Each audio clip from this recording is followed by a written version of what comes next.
दतिया पर आशुतोष तिवारी की हार के बाद जिस तरह से बीजेपी ये कह रही है कि एक मंथन किया जाएगा, मंथन समीक्षा बैठक भोपाल में होती है, दिल्ली में भी करने की बात की जा रही है, लेकिन इस बीच में हर वो चेहरे जाग रहे हैं जो कहीं ना कहीं सो चुके थे।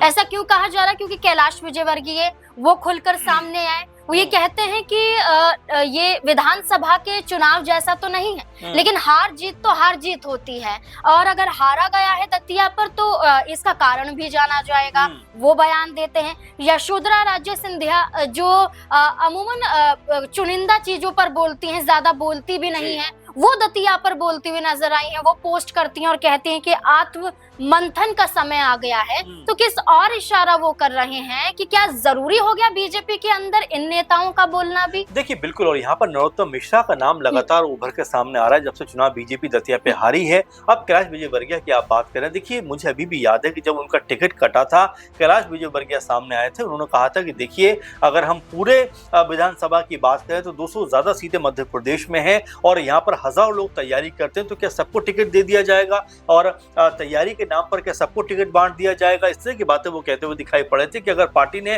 फैसला कर लिया है कि आशुतोष तिवारी चुनाव लड़ेंगे तो वही चुनाव लड़ेंगे। और देखिए उसके बाद यही हुआ कि नरोत्तम मिश्रा को धीरे साइडलाइन कर दिया गया, उनके नाम पर कोई विचार विमर्श नहीं हुआ। अब जब चुनाव बीजेपी हार गई तब तमाम जो लोग हैं वो एक तरीके से नरोत्तम मिश्रा के नाम को ये बात कहते हुए नजर आते हैं कि भीतरघात हुआ है, अंदर खाने में धोखेबाजी हुई है, अपने ही नेताओं ने धोखा दिया है। और इस तरह के जो बयान निकल कर सामने आते हैं, समीक्षा होने की बातें सामने आती हैं, चाहे जो कैलाश विजयवर्गीय हो, चाहे यशोधरा जो सिंधिया हो, तमाम तरह के लोग हैं वो इस तरह की बातें कहते हुए दिखाई पड़ते हैं कि यहाँ पर जो हार हुई है उसमें आत्म मंथन भी करना जरूरी है।